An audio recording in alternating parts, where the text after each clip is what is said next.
안녕하세요. 결혼 2년 차 28살 주부입니다. 돌진한 아이가 있어요. 저희 시어머니가 여기에 올라오는 사연에서 자주 볼 법한 굉장히 유난스러운 분이세요. 특히 친정에다가 저희가 뭐 하나라도 더 해준다 싶으면 그걸 가지고 그렇게 물고 늘어지십니다. 제가 일부러 친정에다가 뭘 더 해주고 싶어 하거나 하는 그런 성격도 아니고 그런 모습을 보인 적도 없습니다. 오히려 양쪽 균형을 나름 잘 맞춰가면서 어느 한쪽 서운하지 않게 알아서 잘하는 편이라고 생각해요.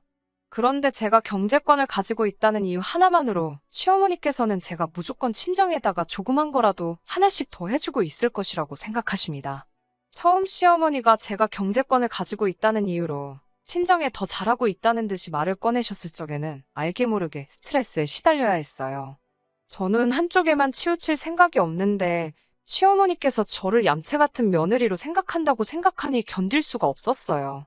그래서 경제권을 차라리 남편에게 넘기고 이런 스트레스에서 벗어나 보고자 했는데 남편에게 돈을 맡기는 건 고양이에게 생선을 맡기는 거나 다름없을 정도로 경제관념이 하나도 없더라고요. 남편은 돈을 펑펑 쓰는 걸 너무 좋아해요. 아낄 땐 아끼다가도 뭐 하나 해야겠다고 하면 전후사정 가리지 않고 돈을 홀랑 다 써버리거든요. 돈을 불려준다고 적금까지 깨서 주식에 홀라당 돈을 집어넣었을 때는 정말 이혼까지 해버릴 뻔했어요. 그래서 하는 수 없이 제가 다시 경제권을 가져오게 되었습니다. 저 하나 편하자고 남편에게 모든 걸 맡겼다간 정말 남는 게 하나도 없겠다는 생각이 들었습니다. 그래서 결국 시어머니에게 친정으로 돈을 빼돌리고 있다는 의혹을 받는 걸 멈출 수가 없게 되었네요. 결혼하고 나서 처음 맞는 시어머니 생신 때였어요. 시아버님 생신하고 딱 일주일 차이밖에 나지 않으십니다. 그래서 결혼 전부터 생신상을 두 분이서 같은 날에 한번 받으셨다고 해요. 결혼하고 나서 첫 생신상이다 보니 저도 여기저기서 보고 들은 게 있어서 첫 생신상만큼은 제가 직접 준비해 보려고 했어요. 거기에 시아버지 생신상도 같이 하게 되니 음식 솜씨는 별로 없지만 나름 제대로 한번 준비해 보고 싶었어요. 여기저기서 조리법 같은 걸 받아 적어 놓고 생신상 메뉴를 짜기 시작했어요. 미역국은 기본이고 잡채에 갈비찜, 각종 전까지 제법 호화로운 메뉴를 만들어 놓고 혹시나 못 드시는 게 있을까봐 시어머니께 전화를 드려 메뉴를 읊어드렸어요. 시어머니는 시큰둥한 반응으로 그냥 나가서 사 먹자고 하시더라고요. 처음에는 저 손 많이 가는 거 번거롭게 뭘 그런 거를 다 하냐 하고 걱정해 주시는 줄 알고 조금 감동도 했습니다. 그런데 그게 아니었어요. 첫 생신을 시댁 근처에 있는 유명한 소갈비집에서 하게 되었는데 친정엄마 생신날에는 대체 뭘 먹으려고 시어미 생일상을 그렇게 호화롭게 차리려고 했느냐며 비아냥대시더라고요. 시어머니는 제가 생신상을 차려드리고 그렇게 잘 해드린 만큼 친정에다가 뭐 더 엄청 좋은 걸 준비할 거라고 생각하셨나 봐요. 저는 진심을 담은 좋은 마음으로 준비한 건데 그걸 친정에 뭐 좋은 거 해주기 위한 모략같이 받아들이셨다니 참 많이 서운했습니다. 그런 생각 한 적 없다고 설명을 드리는데도 안 믿으시더라고요. 시집간 딸내미한테 생일상 받으려는 엄마가 세상 천하에 어디 있겠냐고 생일상 음식 여러 개 차려서 시댁 눈길을 다른 데로 돌려놓고 친정에서는 해외여행 같은 거 보내주지 않겠냐 뭐 이런 식으로 말씀하셨어요. 아니라고 몇 번을 말씀드리니 끝까지 못 믿으시겠다고 자기 눈으로 직접 봐야겠으니 친정엄마 생신날 자기도 그 자리에 불러달라고 하시더라고요. 그러다 생신상이 마무리될 때쯤에 한마디 더 붙이셨어요. 시어머니 생신을 시아버님 것과 동시에 진행하니 친정부모님 생신도 두 분 다 따로 챙기지 말고 하루 날짜 봐서 동시에 하라고 하시더군요. 친정부모님은 생일이 서로 5달 차이가 나는데 자기들 한 번 받을 거 저희 부모님은 따로 2번을 받는 게 내키지 않으셨던가 봐요. 물론 친정부모님이 생신상을 따로 받으신다는 사실이 시어머니 입장에서는 불공평하다고 느낄 수 있지만 친정어머니 생신날에는 보통 친정어머니께서 직접 음식을 준비하시고 오히려 저희를 불러주시거든요. 게다가 시부모님은 원래 저희가 결혼하기 전부터도 두 분이 생신을 같이 진행했는데 두 분이 그러신다고 친정부모님 생신날을 하루는 강제적으로 챙기지 못하게 된다니 어이가 없었어요. 그냥 대답은 알겠다고 하고 말았지만 기분이 나쁜 건 변함이 없었습니다. 그나마 남편이 겉에서는 시부모님 편 들어주면서 뒤에 가서는 대답은 그렇게 했지만 실제로 그렇게 할 필요는 없다고 해줘서 그게 그나마 위안이 되었네요. 또 다른 일도 있어요. 우리 첫째가 태어날 때쯤에 고민을 많이 했어요. 결혼 초반, 저희는 보통 부부들과 다를 바 없는 맞벌이 부부였습니다. 남편이 벌이가 많지 않은 상황에서 저도 계속 일을 해야만 했어요. 그렇다고 제 벌이가 엄청 좋은 편도 아닙니다. 평범한 회사원만큼 받아요. 계획보다 훨씬 빠르게 들어선 첫째였습니다. 아이가 태어나면 어떻게 해야 하나 난감한 상황에 제 여동생으로부터 좋은 소식을 전해 들었습니다. 당시에 제 여동생이 친구들과 동업을 하는 방식으로 인터넷 쇼핑몰을 창업하게 되었는데, 제 동생은 저녁에 출근해서 간밤에 들어온 물건을 포장하고 퇴근하는 일을 맡게 되었다고 합니다. 덕분에 낮에 시간이 비게 되어서 아직 쇼핑몰이 벌이도 안 좋고 하다 보니 용돈도 벌고 저도 도와줄 겸 해서 제 아이가 태어나면 낮에는 저희 집으로 와서 아이를 돌봐주면서 한 달에 50만 원을 받기로 했어요. 요즘에 50만 원 주고 제가 퇴근할 때까지 아이를 돌봐주는 사람이 어디 있나요? 가사도우미 분들은 집안일까지 같이 해주시기는 하지만 가격도 훨씬 비싸잖아요. 거기에 제 여동생이기도 하니 신원도 확실히 보장되어 있고 안전하다는 느낌도 받았고요. 돈을 더 주고 싶었지만 동생도 제 남편 벌이 뻔히 아는 상황에서 낮에 시간 비는 동안 겸사겸사 봐주는 거니까 전문 인력도 아니고 많이 줄 필요 없다고 극구 사양을 했어요. 너무 고마웠어요. 그런데 임신 5개월 무렵 시어머니께서 아이가 태어나면 제 회사는 어떻게 할 거냐는 질문을 받게 되었습니다. 시어머니가 제가 친정 쪽에 뭘 해주는 걸 싫어하시긴 하지만 이 경우는 오히려 제가 친정으로부터 도움을 받는 거나 마찬가지니 자신 있게 말씀드렸어요. 돌아온 반응은 제가 생각한 좋은 반응은 아니었습니다. 시어머니는 화를 내시며 아직 애가 태어나지도 않았는데 친정에 돈 빼돌릴 생각부터 하고 있다고 역정을 내시더라고요. 시어머니께 그게 어떻게 돈을 빼돌리는 거냐고 말씀을 드렸어요. 요즘 시터를 구하려고 해도 돈 200은 줘야 한다고 제 동생이 반에 반도 안 되는 돈으로 아이를 봐주겠다는데 어떻게 그게 돈을 빼돌리는 거냐고요.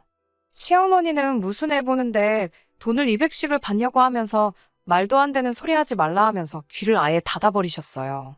그러면서 아이는 엄마 손으로 직접 키우는 게 맞지 않냐면서 저를 나무라시더군요. 시어머니께서 자기 때에는 어쩌고 하시면서 힘든 생활 속에서도 남편이나 신우들 키우면서 동시에 삼촌네 누구, 이모네 누구 다 자기가 어버 키웠다며 가족끼리 애 봐주는데 무슨 돈을 받는 게 어디냐고 하시더라고요. 남편이 제 편을 들어준다고는 하지만 시어머니 뜻은 꺾지 못해요. 겉에서 시어머니 비윗장이나 맞춰주고 저보고 뒤에서는 무시하라고 하고 마는 거지 완강하게 애를 돈까지 줘가며 보게 할 수는 없다. 직접 키워야 한다고 우기시는데 어떻게 할 도리가 없었습니다. 지금 와서 드는 생각인데 시어머니는 단지 제가 친정가족에게 도움을 받고 그런 것보다도 돈을 준다는 사실이 그냥 마음에 들지 않았던 것 같아요.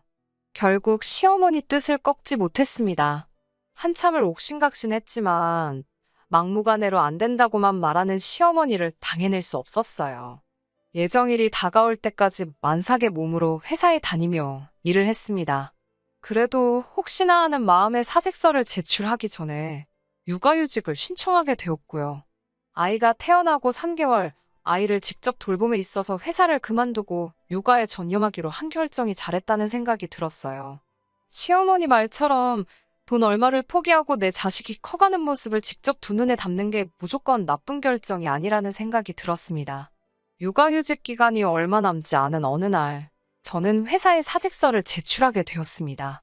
여기까지는 시어머니도 제가 그 뜻에 따랐으니 흡족해 하셨고, 저도 제가 잘못 생각했던 부분이 있다는 점을 인정한 상황이었으니 정말 좋게 끝나는가 싶었죠. 그런데 여기서 남편이 큰 사건을 하나 일으키게 됩니다. 회사 돈을 빼돌려 주식을 하고 있었던 거예요. 뉴스에 대서특필될 정도로 금액이 커다란 횡령은 아니었어요. 애초에 그런 배포가 있는 남자도 아니기도 하고요. 남편 회사 대표가 비상금식으로 회사 금고에 어느 정도의 현금을 넣어놓고 있었나 봐요. 남편이 격리를 보고 있는 여직원과 친분이 있는데 그 여직원 시켜서 몰래 그 돈을 빼내 주식을 하고 있었다고 하네요. 그나마 다행인 건 회사 돈이 아니라 대표님의 개인 비상금이었고 그 금액이 크지 않다 보니 사건이 크게 번지지는 않았습니다. 대신 남편은 회사에서 잘리게 되었습니다. 인수인계 때문에 후임자가 올 때까지 반년이라는 시간은 회사를 계속 다닐 수 있었지만 당장 6개월 뒤부터는 취직을 새로 했어야 하니까요. 게다가 회사 돈 빼돌려 주식한 이력이 있는 사람을 뽑아줄 회사가 있기나 할까 하는 생각이 들었어요. 눈앞이 캄캄하더라고요. 저는 사직서를 제출한 상황에 그나마 얼마 되지도 않는 수입마저 사라져버리게 되니 앞길이 막막했습니다.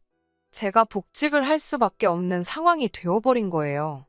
회사에 연락해봤더니 다행히도 아직 저의 사직서는 수리가 되지 않았다고 합니다.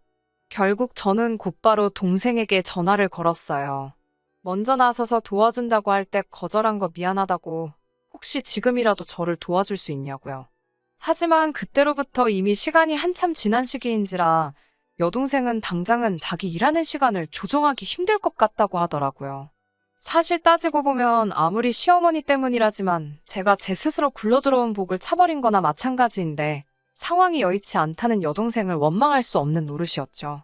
여동생에게는 더 이상 물어보기 아쉬운 상황이었고 결국 울며 겨자 먹기로 시어머니에게 남편이 완전히 실직하기 전인 반년 동안만 아이를 봐주실 수 있는지 물어보기 위해 남편과 함께 찾아가게 되었습니다.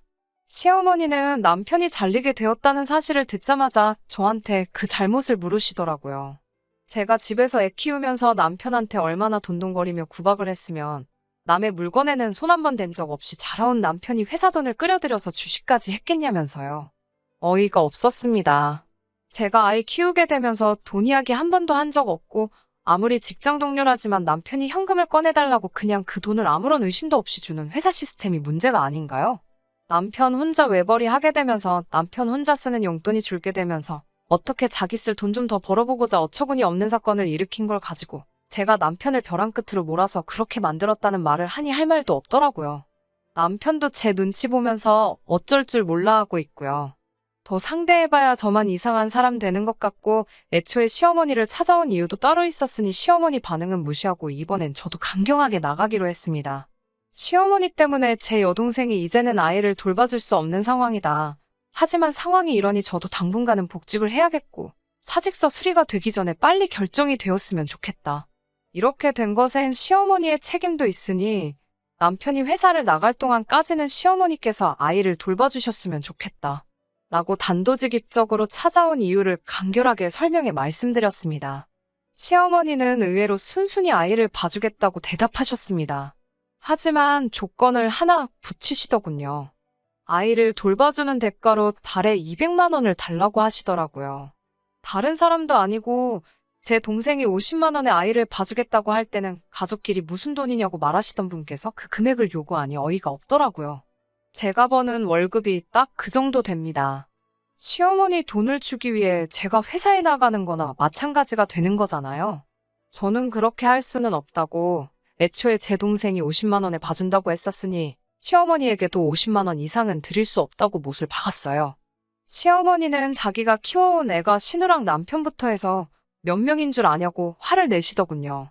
경험의 깊이가 다르다고 제 여동생 같은 초짜가 애를 보는 것과는 차원이 다르니 그만큼의 돈을 받아야겠다고 하시네요. 속에서 부글부글 끓더라고요. 그렇게 아이들 여러 명 키워내서 회사 돈 가지고 주식해서 회사에서 잘리는 놈으로 키워내셨느냐 따지고 싶었습니다. 가사도우미 이야기 꺼냈던 건 기가 막히게 기억하시고는 어차피 남한테 200 줄 거 자기한테 주면 서로 좋은 거 아니냐고 말씀을 하시더군요. 더 상대하기 싫어서 집으로 돌아왔습니다.